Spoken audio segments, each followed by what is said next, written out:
Greetings and welcome to the practical on engineering mechanics experiment number 4. So the title of this experiment is to study equilibrium of particle subjected to forces in space. Okay, before that let me introduce myself. I am Dr. S.V. Khandekar, working as a professor of civil engineering in this Department of Civil Engineering. Okay. So first of all, in brief, let me tell you how to resolve a force when a force is defined by its magnitude and any two points on its line of action. Okay, so let us consider this is the this is suppose let us consider this is the coordinate system, x-axis, y-axis, and z-axis. This is the origin, and let f is the space force. Now, first of all, what do you mean by space force? So, space force means what? A force which is not lying in any of the plane. It is neither lying say in xy plane nor xz plane nor say yz plane. So it is in space. Okay. So where this space force F, whose magnitude is F, and it is also defined by any two points on its line of action, say M and N. That means we know the coordinates of the point M and point N. So here M is the first point, Y, N is your second point, and here the corresponding subscript I will put here. X2, Y2, Z2, these are the coordinates of point N. X1, Y1, Z1, these are the coordinates of point 1. Okay. Now here, this force vector F bar we are representing as F, where F is the magnitude of this force, into lambda bar Mn, where this lambda bar Mn is called as the unit vector. How a unit vector is defined as? Unit vector is defined as any vector divided by its magnitude. Okay, so any vector divided by its magnitude is known as the unit vector, right? So here I am obtaining an expression for the unit vector lambda bar Mn, which is nothing but what? The line vector Mn bar divided by its magnitude Mn.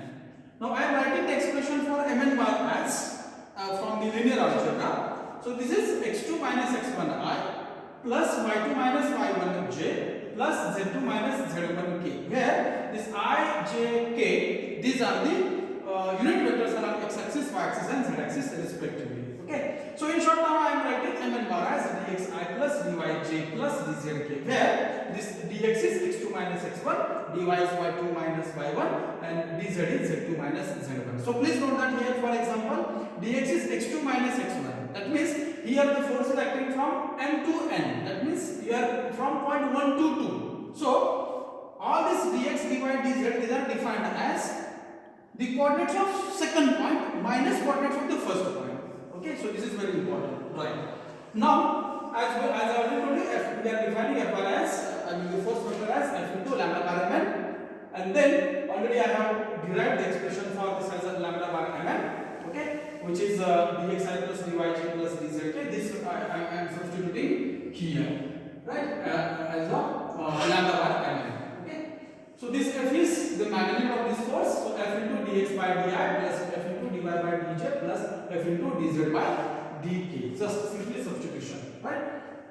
So in short now I am writing this force vector F bar as fxi plus fyj plus fz, where of course if I compare these two equations, no doubt I will get fx as f into dx by d, then fy as f into dy by d, and fz as f into dy by dz by d.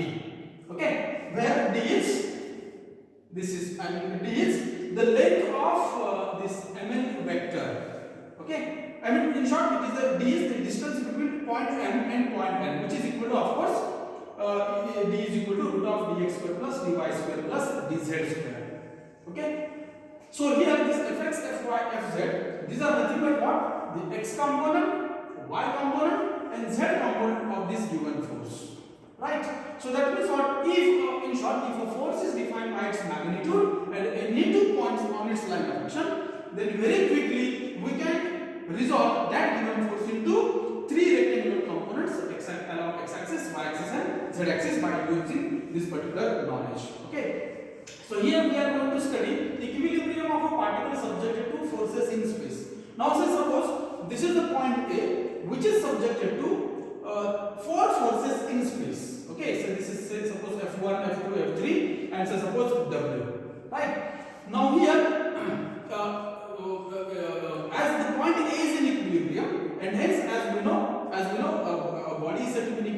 when the resultant force acting on the particle is equal to 0. So as point A is in equilibrium, so resultant is equal to 0. So resultant is equal to 0 means summation fx is equal to 0, summation fy is equal to 0, and summation fz is equal to 0. Okay.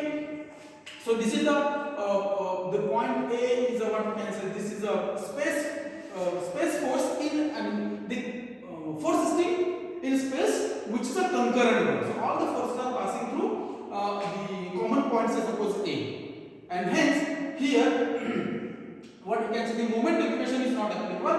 Only the three conditions of equilibrium we can apply: fx0, fy0, and fz0 as r is equal to 0. Okay. Now we will perform